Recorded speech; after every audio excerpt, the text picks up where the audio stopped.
बोलो गुरुदेव भगवान की जय। प्यारे कृष्ण कन्हैया लाल की जय। आमल की एकादशी की कथा पद्म पुराण के द्वारा। युधिष्ठिर ने कहा, श्री कृष्ण, मैंने विजया एकादशी का महात्म्य जो महान फल देने वाला होता है मैंने सुना।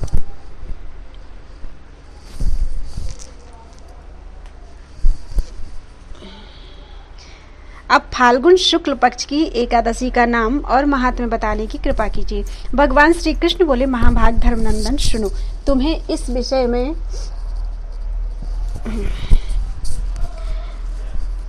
तुम्हें इस समय वह प्रसंग सुनाता हूँ जिसे राजा मानधाता के पूछने पर महात्मा वशिष्ठ ने कहा था। फाल्गुन शुक्ल पक्ष की एकादशी का नाम आमलकी है। इसका पवित्र व्रत विष्णु लोक की प्राप्ति कराने वाला है। मानधाता ने पूछा, द्विश्रेष्ठ, यह आमलकी कब उत्पन्न हुई, मुझे बताइए। वशिष्ठ जी ने कहा, महाभाग सुनो, पृथ्वी पर आमलकी की उत्पत्ति किस प्रकार हुई यह बताता हूँ। आमलकी महान वृक्ष है जो सब पापों का नाश करने वाला है। भगवान विष्णु के थूकने पर उनके मुख से चंद्रमा के समान कांतिमान एक बिंदु प्रकट हुआ। यह बिंदु पृथ्वी पर गिरा। उसी से आमलकी यानी आंवले का महान वृक्ष उत्पन्न हुआ। यह सभी वृक्षों का आदिभूत कहलाता है। इसी समय समस्त प्रजा की सृष्टि करने के लिए भगवान ने ब्रह्मा जी को उत्पन्न किया। उन्हीं से इन प्रजाओं की सृष्टि हुई। देवता, दानव, गंधर्व, यक्ष, राक्षस, नाग तथा निर्मल अंतःकरण वाले महर्षियों को ब्रह्मा जी ने जन्म दिया। उनमें से देवता और ऋषि उस स्थान पर आए जहाँ विष्णुप्रिया आमलकी का वृक्ष था। महाभाग, उसे देखकर देवताओं को बड़ा विस्मय हुआ। वे एक दूसरे पर दृष्टिपात करते हुए उत्कंठा पूर्वक उस वृक्ष की ओर देखने लगे और खड़े खड़े सोचने लगे कि प्लक्ष यानी पाकर आदि वृक्ष तो पूर्व कल्प की ही भांति हैं, जो सबके सब हमारे परिचित हैं, किंतु इस वृक्ष को हम नहीं जानते। उन्हें इस प्रकार चिंता करते हुए देखकर आकाशवाणी हुई, महर्षि हो, यह सर्वश्रेष्ठ आमलकी वृक्ष है जो विष्णु को प्रिय है। इसके स्मरण मात्र से गोदान का फल मिलता है। स्पर्श करने से इससे दूना और फल भक्षण करने से 3 गुना पुण्य प्राप्त होता है। इसलिए सदा प्रयत्न पूर्वक आमलकी का सेवन करना चाहिए। यह सब पापों को हरने वाला वैष्णव वृक्ष बताया गया है। इसके मूल में विष्णु, उसके ऊपर ब्रह्मा, स्कंध में परमेश्वर, भगवान रुद्र, शाखाओं में मुनि, टहनियों में देवता, पत्तों में वसु, फूलों में मरुदगण तथा फलों में समस्त प्रजापति वास करते हैं। आमलकी सर्वदेवमयी बताई गई है, अतः विष्णु भक्त पुरुषों के लिए यह परम पूज्य है। ऋषि बोले, अव्यक्त स्वरूप से बोलने वाले महापुरुष, हम लोग आपको क्या समझें? आप कौन हैं, देवता हैं या कोई और? हमें ठीक ठीक बताइए। आकाशवाणी हुई, जो संपूर्ण भूतों के कर्ता और समस्त भुवनों के सृष्टा हैं, जिन्हें विद्वान पुरुष भी कठिनता से देख पाते हैं, वही सनातन विष्णु मैं हूँ। देवादिदेव भगवान विष्णु का कथन सुनकर उन ब्रह्म कुमार महर्षियों के नेत्र आश्चर्य से चकित हो उठे। उन्हें बड़ा विस्मय हुआ। वे आदि अंतरहित भगवान की स्तुति करने लगे।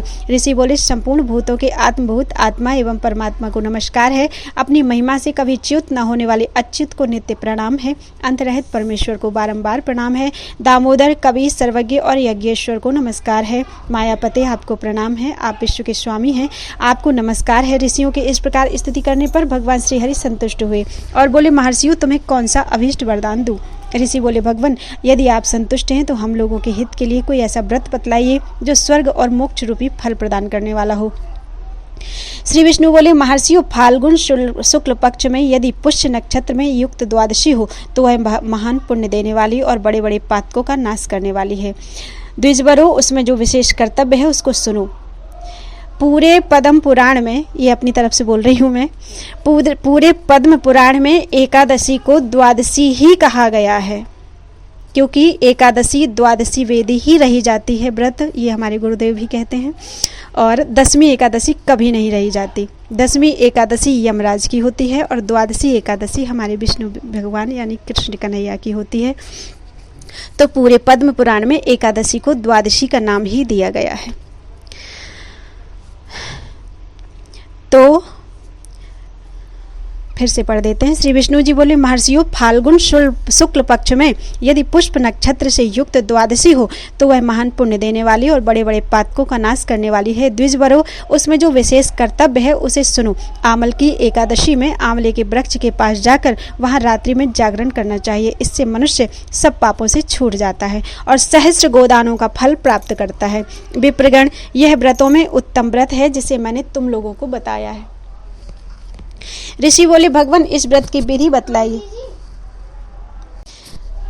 ऋषि बोले, भगवान इस व्रत की विधि बतलाइए, यह कैसे पूर्ण होती है, इसके देवता, नमस्कार और मंत्र कौन से बताए गए हैं, उस समय स्नान और दान कैसे किया जाता है, पूजन की कौन सी विधि है तथा उसके लिए मंत्र क्या है, इन सब बातों का यथार्थ रूप से वर्णन कीजिए।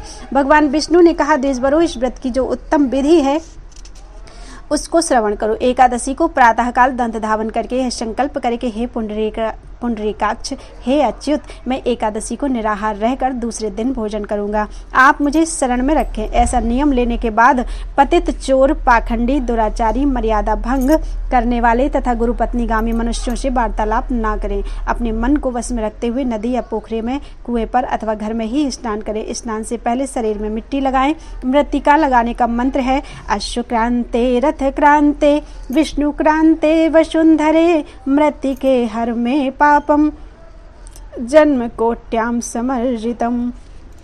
वसुंधरे, तुम्हारे ऊपर अश्व और रथ चला करते हैं तथा वामन अवतार के समय भगवान विष्णु ने भी तुम्हें अपने पैरों से नापा था। मृत्तिके, मैंने करोड़ों जन्मों में जो पाप किए हैं, मेरे उन सब पापों को हर लो। स्नान मंत्र, त्वं माता सर्वभूतानां जीवनम तत्तु रक्षकम स्वेदजोद्भिज जातीनां रसानां पतये नमः।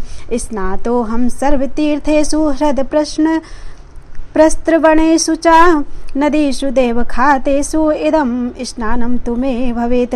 जल की अधिष्ठात्री देवी माता, तुम संपूर्ण प्राणियों के लिए जीवन हो, वही जीवन जो स्वेदज और उद्भिज जाति के जीवों का भी रक्षक है। तुम रसों की स्वामिनी हो, तुम्हें नमस्कार है। आज मैं संपूर्ण तीर्थों, कुंडों, झरनों, नदियों और देव संबंधी सरोवरों में स्नान कर चुका। मेरा यह स्नान उक्त सभी स्नानों का फल देने वाला हो। विद्वान पुरुष को चाहिए कि वह परशुराम जी की सोने की प्रतिमा बनवाए। प्रतिमा अपनी शक्ति के अनुसार या एक आधे मासिक स्वर्ण की होनी चाहिए। स्नान के पश्चात घर आकर पूजा और हवन करें। इसके बाद सब प्रकार की सामग्री लेकर आंवले के वृक्ष के पास जाएं। वहां वृक्षों के चारों ओर की जमीन झाड़ बुहार लीप पोत कर शुद्ध करें।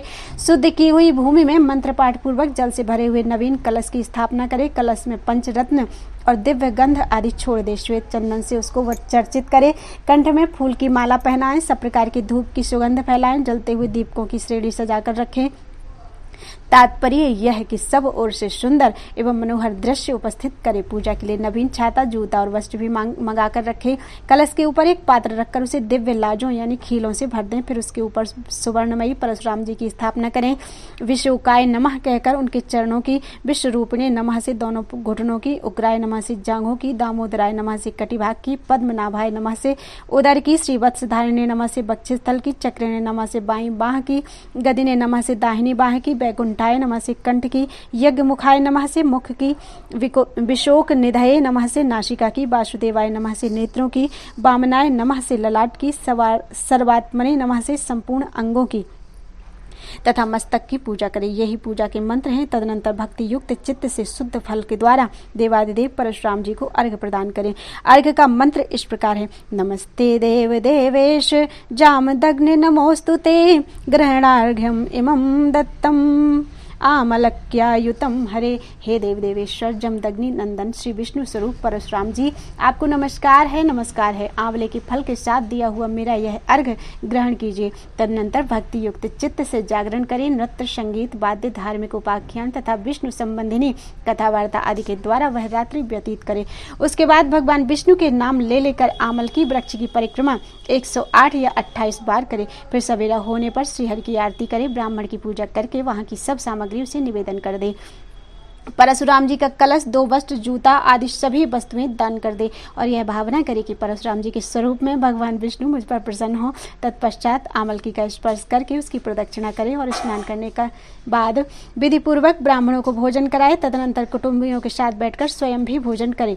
ऐसा करने से जो पुण्य होता है वह सब बतलाता हूँ, सुनो। संपूर्ण तीर्थों के सेवन से जो पुण्य प्राप्त होता है, वह सब प्रकार के दान देने से जो फल मिलता है, वह सब उपर्युक्त विधि के पालन से सुलभ होता है। समस्त यज्ञों की अपेक्षा भी अधिक फल मिलता है, इसमें तनिक भी संदेह नहीं है। यह व्रत सब व्रतों में उत्तम है, जिसका मैंने तुमसे पूरा वर्णन किया है। वशिष्ठ जी कहते हैं, महाराज, इतना कहकर देव देवेश्वर भगवान विष्णु वहीं अंतर्धान हो गए।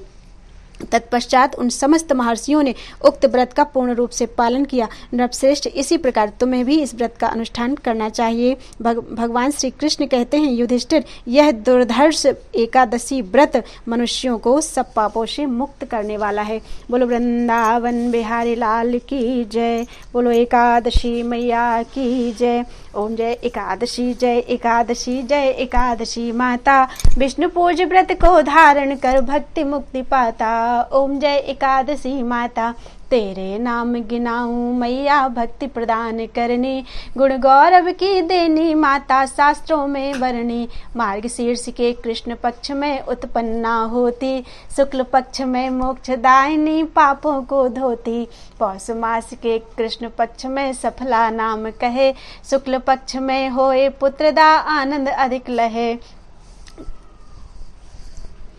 नाम सटतिला माघ मास में कृष्ण पक्ष आवे, शुक्ल पक्ष में जया कहावे, विजय सदा पावे।